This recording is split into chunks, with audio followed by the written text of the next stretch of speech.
boshqaruvchi o'rinbosari bo'laman. Ismim Madina. Bugungi kunda sizlarga bankimizda mavjud kredit turlarini tavsiya qilib, kreditni tadbirkorlikni rivojlantirish uchun sizlarga kredit turlarini taklif qilmoqchiman. Shulardan bizda eng hozirgi kunda ommaga chiqqan kreditimiz moliyaviy ommabop kreditimiz. Mahalladan imtiyozli kredit olgan va 3 yil davomida yoki 1 yil davomida foydalanganda imtiyozli davr bilan yopib, kredit tarifini ijobiy tarifga ega bo'lgan shaxslarga kafillik asosida 50 million so'mgacha naqd, plastik yoki pul ko'chirish shaklida beramiz.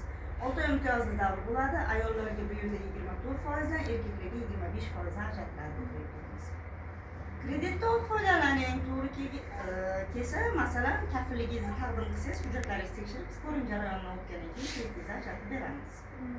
Hech qanday muammo yo'q. Kredit ajratishda bugungi kunda resurslarimiz mavjud. Faqat sizlardan talab qilinadigan narsa ijobiy kredit tarifiga ega bo'lish va uchinchi shaxs kafilligini taqdim qilish. Mahsulot sotib olish uchun, asosiy vosita sotib olish uchun 3 yil muddatga yoki hisob raqam to'ldirmoqchi bo'lsangiz, 18